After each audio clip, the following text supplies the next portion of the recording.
Nobel Prize-winning economists are backing Vice President Kamala Harris's vision for the economy, calling it vastly superior to the plans laid out by former President Donald Trump. 23 U.S. recipients of the prestigious award have signed a letter serving as a stamp of approval for Harris's economic agenda. According to the group, the vice president's agenda will improve the overall health of the economy, while Trump's policies will greatly increase tariffs, something he seems to be obsessed with. Joining us now from the Southwest Wall, former Treasury official and Morning Joe economic analyst Steve Rattner. Steve, take us through this. Yeah, Mika, well, you saw the Nobel Prize announcement by the economists, and it's indicative of what economists feel about it. So let me show you one other survey of economists, and then we'll get into the details of why economists feel as strongly as they do.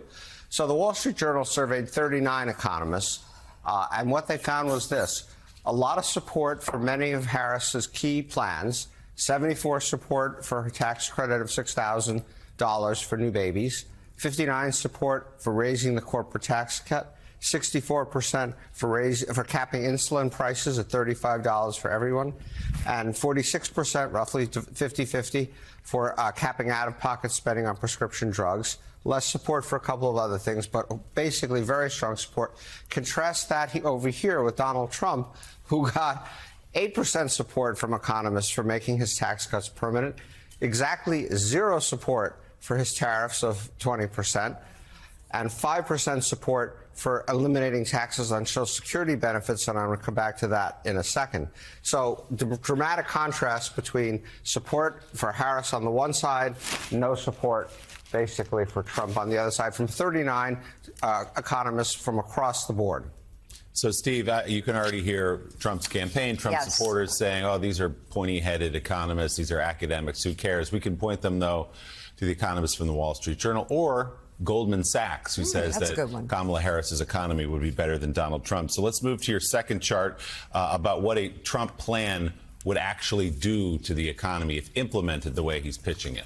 Yeah, so why are these economists so opposed to Trump's plan? Because the economic effects would be pretty terrible. This is a study done by Bloomberg Economics, and they found that Harris's plan did not have much change in either the GDP or inflation, which in a sense is a good thing at this point. But look at what Trump's plan would do. Trump's plan would cut the GDP by 8.9%. And let me put that in perspective for you. This is roughly twice the amount that the GDP went down during the financial crisis. Wow. So we would be looking at something between a recession and a depression. And interestingly, as I'm sure people know, because we've talked about this many times, the tariffs would cause certainly a part of this. But the biggest cause, actually, of this drop are the mass deportations that Trump is talking about, because he would take huge pieces of our labor force out of the country, send them back or send them somewhere else, and the result would be business wouldn't have labor. They wouldn't be able to produce things, and you'd have this enormous economic contraction. So this is something we've never seen before in terms of scoring a set of policy proposals from a presidential candidate. The other reason why Harris seems to be doing better, or maybe doing better for her economic thoughts relative to Trump, is maybe people are figuring out what's actually in these two plans. And one of the most important things in these two plans are the differences in their tax proposals. Harris's tax proposal would raise incomes for people at the bottom 20%, for people in the 20 to 40% percentile by fairly significant amounts. She would raise taxes for people at the higher incomes down here, in the 99 to 100 and the 95 to 99. Trump does the opposite. He raises after-tax incomes for people at the highest incomes up here. And believe it or not, if you're at the bottom, Trump's tax plan would actually increase your taxes slightly. So maybe people are figuring out these kinds of differences and changing their view of her economic plan versus Trump's economic plan. Well, Steve, that's a good point. We were just talking earlier about a poll this morning that showed that the economic advantage had been taken away from Donald Trump. There was also an AP poll that came out earlier this week that showed the same thing, that it's pretty much a statistical tie. Even though Harris is ahead on taxes, Harris is ahead on housing costs, Harris is ahead on some things that no one would have believed they would have been ahead of before Harris-Walz. But it's very interesting. There's something else going on here, isn't there? Because when the Biden White House tried to push up Bidenomics, it didn't work. Inflation was still coming down. Gas prices were still coming down. But they hadn't gotten to where they are now. I wonder if some of the shift, and it's dramatic shifts unless you look at partisan polls, it's dramatic shifts, like in this AP poll on the economy toward Harris. I wonder if that has to do with the fact that gas prices just keep dropping. Inflation just keeps dropping. The interest rates have dropped. I mean, people are actually seeing it in their day-to-day life, that some things still cost too much when they go to the grocery store. Some things still cost too much when they go to Home Depot. But after a while, they're comparing it to what it was a year ago, 2 years ago, 3 years ago, and they see that everything's going in the right direction as far as inflation, cost of living, and most importantly, the difference between the cost of living and their living wages going up. Sure, Joe. Yes. Look, we have, as you have pointed out, and actually the cover of The Economist this week calls our economy the envy of the world. We have the most amazing economy, and our economic projections and our economic results continue to get better. Growth is faster than people thought, and as you said, inflation has come down almost to the Fed's 2% target, which is really quite extraordinary. Yeah, some things absolutely still cost too much, but it is all moving in the right direction. All right, Steve, let's move to your third chart about the national debt. Obviously, Donald Trump, as president, racked up massive historic debt for the country. What would it do this time around? So maybe voters are starting to process this as well. And one of the things that Donald Trump has done, among his more cynical things that he's done, where he's throwing out tax cuts for everybody over time and this and that, is cutting taxes on Social Security benefits. And that may sound like something you want to do, but the consequences of it would be pretty terrible, because the Social Security Trust Fund, which is already going to run out of money out in 2034, would be decimated by eliminating Social Security taxes from their source of income, and insolvency would come 3 years earlier, and there would be a huge cost to other taxpayers, presumably, to make up for this gap. So maybe voters are starting to figure that out. And then also is the budget deficit and the debt. And this, again, may be something people are beginning to get aware of. So if you combine Harris's tax proposals together, she would have actually a fairly minimal impact on the debt, $500 billion over 10 years. So that's relatively small in the context of what we got. Trump's tax cuts, even with these are his tariffs, by the way, so we know what those would have done. But Trump's tax cuts, this rather cynical giveaway to everybody and anybody, would add $3 trillion to the national debt over the next 10 years. So the party that's supposed to be the party of fiscal responsibility turns out to be the party of fiscal irresponsibility. And again, perhaps voters are starting to figure that out. So, Steve, with all that data behind you on the wall, including that eye-popping second chart that shows Trump's plan would crater the economy, according to leading economists, why will you go to, I don't know, a cocktail party or an event of some kind, or just be out in the street and talk to your friends who work in the financial world who say, yeah, I'm going with Trump this time? What is the rationale, as guys who understand the economy so well, who know the Dow is soared above 43,000, who know tariffs are bad for the economy, will lead to inflation, et cetera, et cetera, et cetera? What is the argument people who are so smart about money and the economy are making in spite of that data behind you? It's a great question, Willie. The argument is basically, what I hear back from them is basically twofold. One, they don't think Trump's going to do all this stuff. And, you know, if that's the way you want to vote and you want to guess that the guy who says he's going to do all this stuff isn't going to do all this stuff, then I guess that's one way to approach it. The other thing they say is that he will be good for business, that he will cut regulations to the bone. He will not block mergers the way the Biden-Harris administration has stopped some mergers that were anti-competitive, that essentially it'll be free reign in Washington for the business community, and they'll get whatever they want. and they'll be able to essentially run their business, merge, do whatever without a lot of government regulation. There is, I have to say, some unhappiness in the business community about regulations in the last 4 years, and they view Trump as the kind of, no pun intended, get out of jail card for business with in terms of what they'd be able to do under a Trump administration.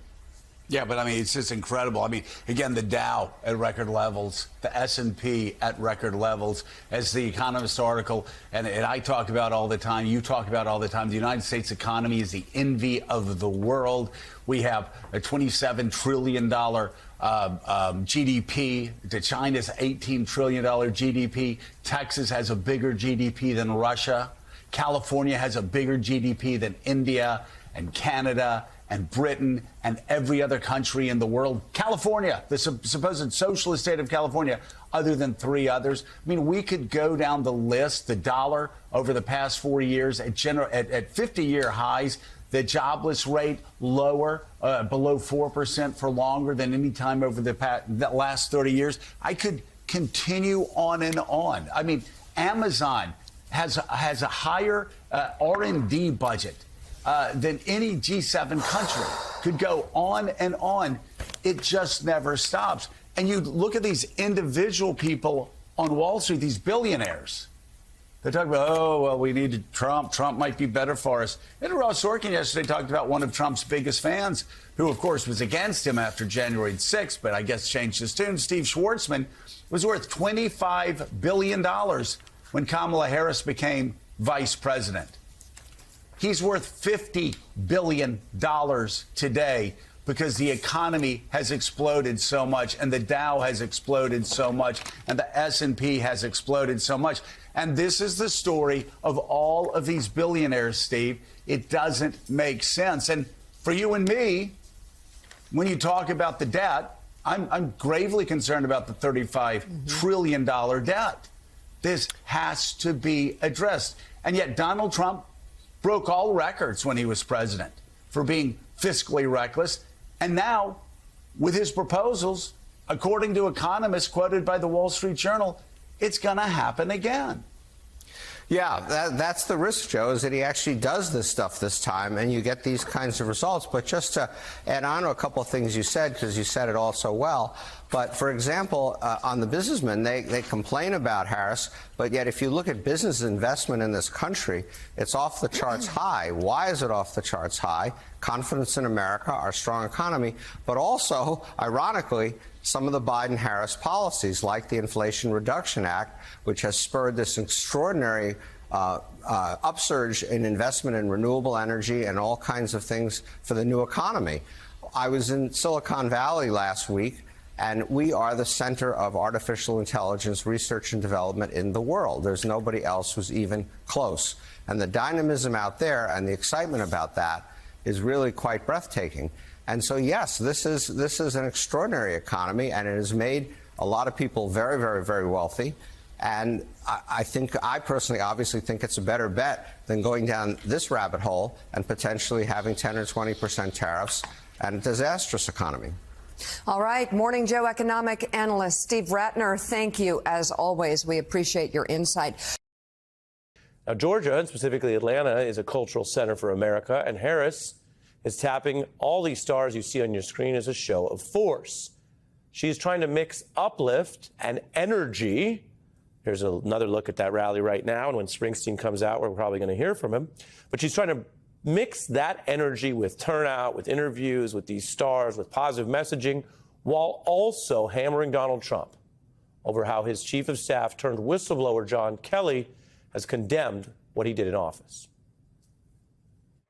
Do you think Donald Trump is a fascist? Yes, I do. Yes, I do. And I also believe that the people who know him best on this subject should be trusted. I think of it as he's just putting out a 911 call to the American people. Understand what could happen if Donald Trump were back in the White House. For many people who care about this issue, they also care about bringing down the price of groceries. They also care about our democracy and not having a president of the United States who admires dictators and is a fascist. That's new from Kamala Harris. You could see from an hour-long town hall she did last night with Anderson Cooper. And just there, you could see her mixing the messaging, hitting this fascist dictator message while also talking about other kitchen table issues for people. She is hammering Trump's authoritarian ambitions here in these final days of the race. And next week, which is the last full week of campaigning, she's going to take that argument to the exact crime scene that led to what you see here, people storming the Capitol. She's going to give a special address at the same Washington, D.C. location where Trump incited and unleashed those people, some of them now convicted criminals, that you see going up the Capitol steps, trespassing, and then more. Now, Harris is using that appearance next week to draw attention to some legal facts. Much of this we've reported over the years, and many of these plots, which initially we were just telling you about as why it was more than a one-day riot, as it was originally called, well, now you can see how many of them have been indicted and led to his effort to steal the last election.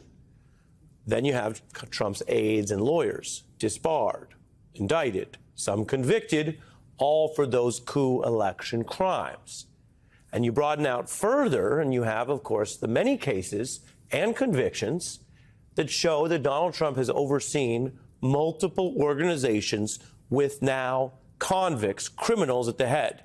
Some of them are in prison. If you look at the 20 campaign, that upper row, Steve Bannon at this time in 16 was Donald Trump's campaign chair. In 20, he had served in the White House. Now he's convicted. Manafort, you see in 16 on the other side, convicted. The business, Cohen and Weisselberg, spent time in prison, and Trump up top, convicted for the New York crimes. Whether he ever would be sentenced to prison is an open question. But this is the broader point, which might be familiar to people who follow news or legal cases closely, but isn't necessarily on the minds of some holdout, potentially undecided voter. Harris, I'm telling you, next week is going to use this speech to hit all of this. And she's not operating in a vacuum. These dictator warnings might sound like something negative you say about an opponent. And it's very important to the Harris campaign to show the evidence and the testimony, not just make it sound like rhetoric. But then there's what Donald Trump is actually doing that squares the circle. Donald Trump is openly, publicly confirming the very concerns that he would abuse power like a dictator by publicly saying he would fire Special Counsel Jack Smith if he is elected. So that is a certain view of how the government should run, and being above the law, and saying it in advance. Everyone knows that's what he plans to do. Meanwhile, another Trump vet is coming forward to confirm the same damning account by General Kelly of Trump's repeated positive Hitler references, retired Army colonel who worked for Kelly. He commented more than once that, that Hitler did some good things too. If you know what Hitler was all about, it'd be pretty hard to make an argument that he did anything good. He frequently said to senior staff, why don't my generals support me the way that Hitler's generals supported him? The fact that President Trump would think of himself in the same sentence as Hitler is a terrifying thing. The man quotes Hitler. There you have it. So the evidence here is voluminous. You have the sources inside the Trump White House and even the top of the Oval Office hitting the same points. We saw it reported in that bombshell Atlantic story. You have sources on the record, General Kelly and his aide, who you just heard from. There's also General Milley, who spoke to Bob Woodward. There's another Trump-appointed security official now going on record about his authoritarian tendencies and opposing the rule of law. Now a Republican congressman who had served as a Republican congressman in Michigan, doing something unusual that we've now seen becomes more usual in a Harris-Trump face-off, which is yet another Republican endorsing Harris. All of this comes out of the damning accounts of Trump, provided by people picked by Trump, many of whom initially agreed with his conservative policies. That's kind of how they came together. Kelly was a right-wing military person, right-wing on immigration and domestic security, ran DHS for Trump, and then assumed the top position in the White House, other than the president, the chief of staff. Then you're number one, coordinating everything. But this is what he's warning people now as they take their turn and make their decision on this next election. Some of these people are blowing the whistle as sources, others using their own name. Some, we should note, again, consistent with the dictator warning, are doing so at considerable risk, given that they have seen threats of violence, intimidation, and then Donald Trump himself threatening to do the very fascist thing that they warned about. Milley, of course, who served his country with great distinction, talks about how Trump could very well make good on his threats to try to court-martial him if elected, something that Woodward reports on in that book. So what is the MAGA response? Now we are a couple days into the next chapter of this story. Kelly is someone who had not been seen at this level making this kind of warning on the record. And I'll tell you, it's twofold. First, there's a kind of blanket denial, which doesn't explain how so many different people would come to the same storyline and take these risks I just mentioned to put this all on record. The campaign denies this. Donald Trump has posted online attacking John Kelly. That's sort of the usual denials. Second, there's this kind of bizarre effort to minimize the reports of embracing Hitler and the Nazi regime, which is the worst genocidal enemy that the U.S. has ever faced. You have Fox hosts and MAGA defenders trying to argue really impossible and unbelievable points. And if the stakes were not so high, this would be laughable.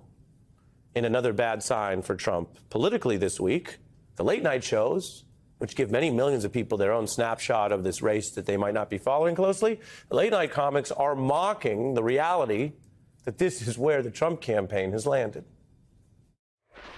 This is the first election where reporters have to ask, who'd you root for when you watched Saving Private Ryan? Yeah. That word fascism gets thrown around a lot, and it's one of those words you hear frequently, but you don't actually know what it means, like emoluments or demure. So Trump made it worse today when he said, oops, mine bad. And you go, oh, don't say that. Let me give you a definition. Fascism is a nationalist political movement that builds a cult around an all-powerful leader who vows to protect his loyal subjects from racially inferior others and the enemy within. Now that you know that, upon hearing John Kelly calling Trump a fascist, you're probably thinking, yeah, duh. So it's all funny, unless it's not. Hearing Trump's top aides warn about the level of his danger is striking. It's a reminder that whoever claims they didn't know about what he was really about back then in the day when he came down the escalator, well, you know now. You know it from the jokes or the facts or just what comes out of Donald Trump's mouth, because so much of this is consistent with what he's vowed to do. Some of the evidence for a fascist approach comes from the things he's literally campaigning on in the home stretch. And remember, much of this is not actually popular when presented to the public. Donald Trump has never won more votes in a federal election.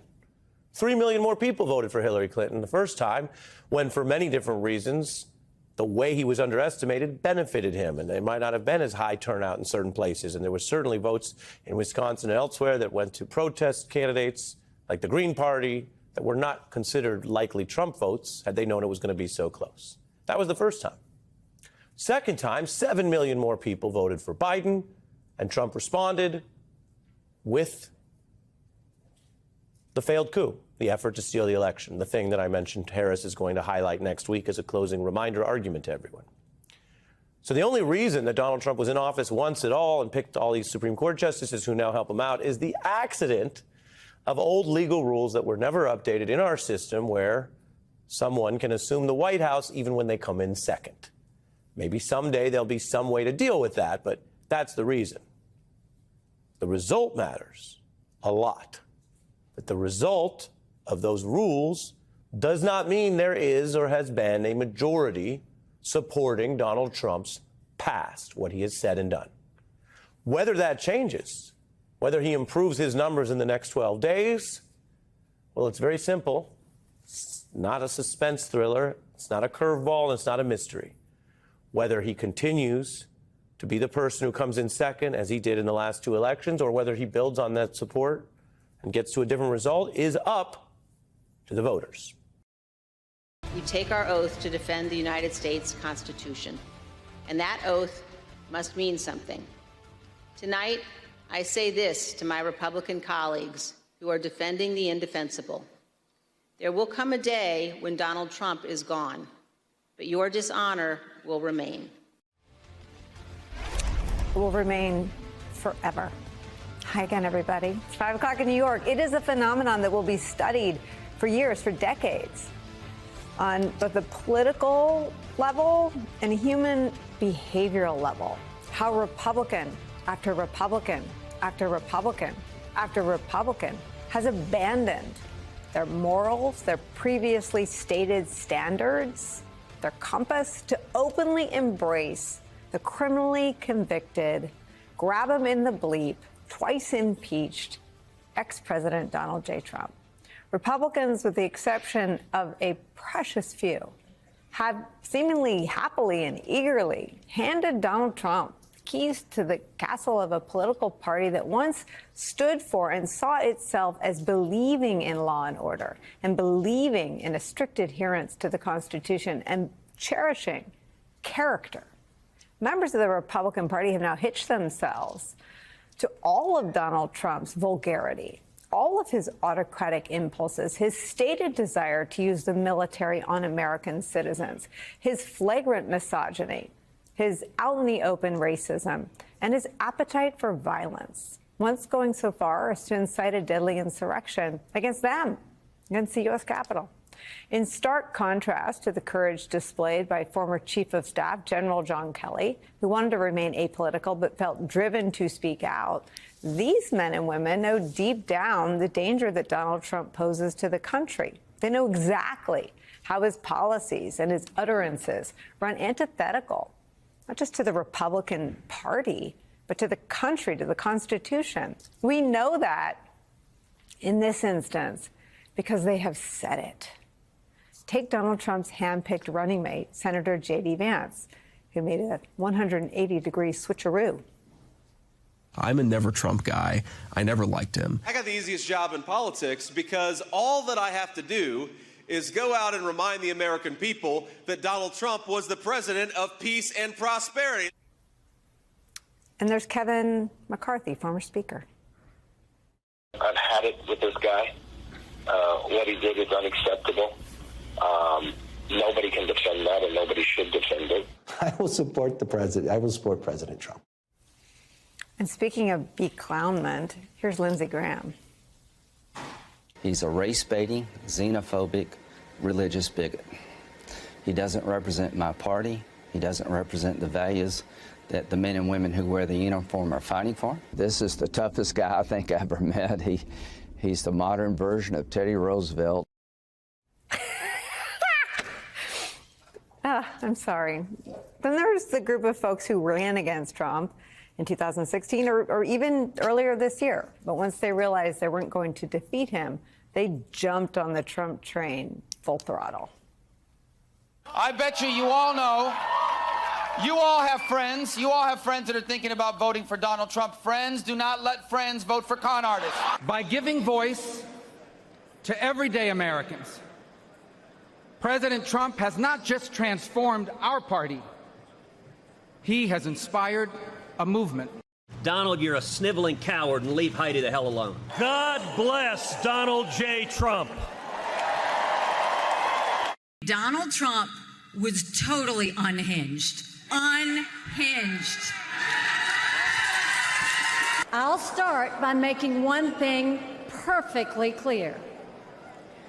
Donald Trump has my strong endorsement, period. Why?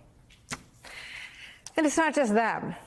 Very influential voices in right-wing media, another group of people who know better, also hide their disdain for the ex-president from their viewers, from Republican voters, while touting him proudly and condemning people like me and anyone who criticizes Trump on their airwaves. We know from the Dominion lawsuit against Fox News that Tucker Carlson describes Donald Trump this way in a text message to his colleagues, quote, "He is a demonic force, a destroyer. But he's not going to destroy us," Tucker Carlson texted. "I've been thinking about this every day for 4 years." Clearly not the same message he pushes publicly. This is the most responsible unifying behavior of a leader I think I've ever seen. I do think the entire point from the famous escalator ride 9 years ago until today of Donald Trump's public life has been to remind us of one fact, which is a leader's duty is to his people, to his country, and to no other. And there are some others, like Minority Leader Mitch McConnell, who publicly say they'll support the Republican Party's nominee no matter what he does, but save their most damning assessments of Donald Trump for the confines of private, thankfully recorded interviews. In a new book by journalist Michael Tackett, Mitch McConnell describes Donald Trump as, quote, stupid, as well as being ill-tempered, a despicable human being, and a narcissist, end quote. You're all so embarrassing. But it's important for anyone out there still trying to decide what to do. If you're trying to make up your mind with 13 days to go, be careful. Be careful about who you believe, because all those men I showed you, today they're for Donald Trump, but they weren't always. They hated him so much they called him demonic and despicable and America's Hitler. People may not say out loud in the next 13 days, but they actually think. It's where we start the hour with some of our favorite experts and friends. MSNBC columnist and contributor Charlie Sykes is here. Also joining us, writer and editor for Protect Democracy, Amanda Carpenter's here. With me at the table for the hour, host of the podcast On Brand, Donnie Deutsch is here. Charlie Sykes, I start with you. You know, it's always interesting talking to Republicans who accuse never-Trumpers of abandoning their principles, which is why I so much enjoyed that particular montage. I really wish that shame was a more powerful force in our politics today, that any of those individuals would look at those comments and feel ashamed, would be embarrassed about what they are willing to embrace now that they weren't willing to embrace before. But it's interesting that you started off with Liz Cheney's quote about, you know, if you go along with this, your dishonor will live with you forever. So fast forward to today, where one Republican after another is finding some way either to look away from or rationalize the reports that Donald Trump admired Adolf Hitler. You know, we remember 8 years ago, after the Access Hollywood video came out, that there were some Republicans who still had enough shame and enough pride and enough principle that they were willing to back away. Today, as we are hearing from the people closest to Trump's presidency about what a danger he is, not one Republican has the fortitude to step back and say, this is deeply troubling, I'm off the train. So it's a very clarifying day, and I certainly agree with Matthew Dowd that this could have an impact on that small sliver of the electorate that has been shaking their head and wondering whether or not they are going to put up with this for another 4 years. You know, Amanda, what's amazing to me is the disdain for the Republican voter, the disgust for the Trump base, that they will say in private to reporters with tape recorders, Trump is a despicable human being. He's a narcissist. That's what Mitch McConnell really thinks of him. America's Hitler, cultural heroine. That's what J.D. Vance really thinks of him. Someone for whom the 25th Amendment was too slow of a process to rid the country of him. That's what Kevin McCarthy really thinks of him. And then go out like it's North Korean state TV and say the opposite in front of cameras. What is that about those men? It's their conscience has been broken by partisanship. I mean, this is what you see again and again. And, you know, when you played the clip of Liz Cheney talking about dishonor and the clip of McConnell, I was just thinking, you know, there was excerpts in this book that's coming out about his career, about how he cried in front of his staff after January 6th because he was so upset about what they had to go through that day. His wife resigned over what happened. People don't really talk about that. But there was another point in the book where he also cried because he was so happy that he had broken the record for being the longest-serving Republican Senate leader. So you look at those two things, and it's like, well, which one was more important to him? Clearly, it's being part of the Republican Party, being part of the club, being part of the tribe, right? I mean, he can look at the situation and see this is a terrible thing that happened. Donald Trump isn't qualified to be president. But when he was in a position to do something about it after January 6th, he did not go along with convicting him. If he, as Senate Majority Leader, could have convinced and delivered the votes for Republicans to convict him, and we would not be in that situation. He chose otherwise because he thought the partisanship was more important. And so that's just, I mean, it's really hard to grapple with, especially when you think about him sitting, you know, and maybe this is a little bit personal because I've worked in the Senate. Like, I know what those rooms are like. I cannot imagine what the staffers went through that day. It makes me sick.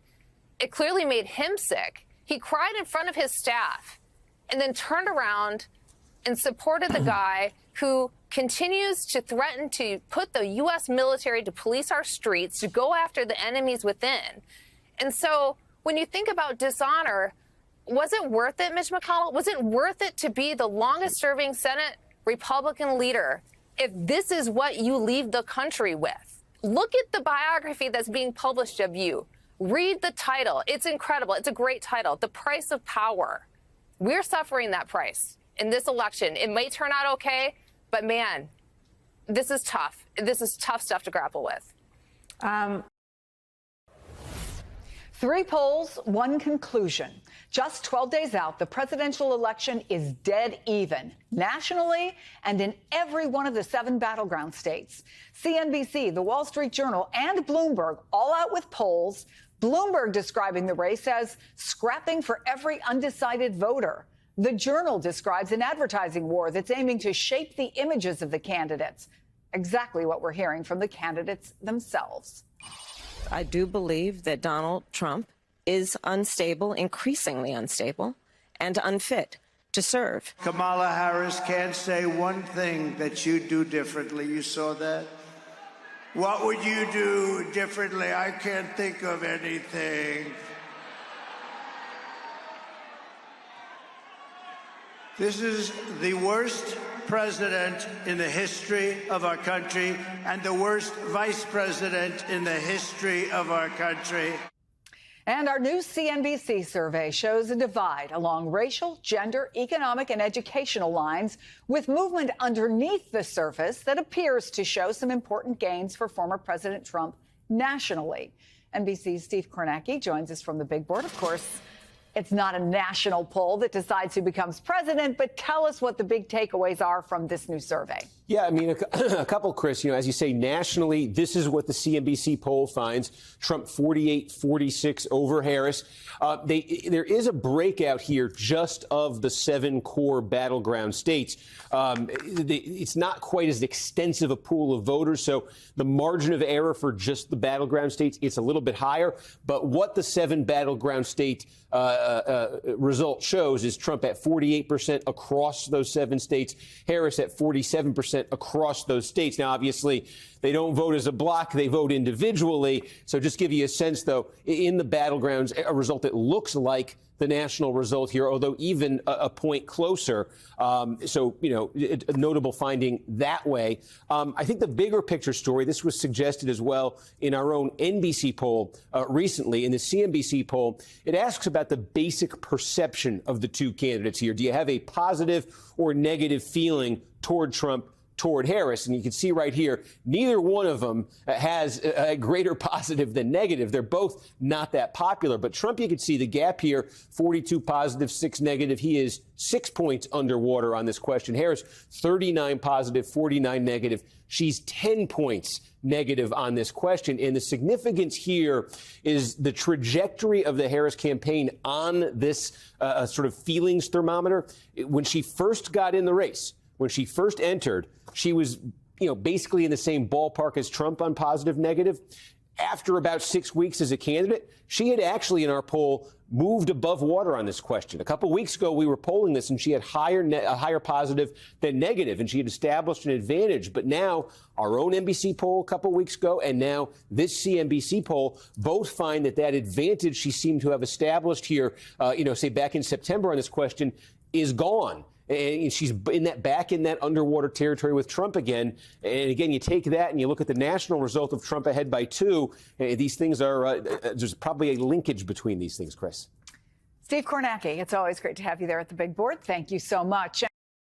41 million members of Generation Z are eligible to vote this year. So will they? And if they do, who for? NBC News has new numbers on what they're thinking and how hopeful they are about the future, which could tell us a lot. Joining us now, NBC News correspondent and host of NBC's Stay Tuned on Snapchat, Savannah Sellers. I love Snapchat.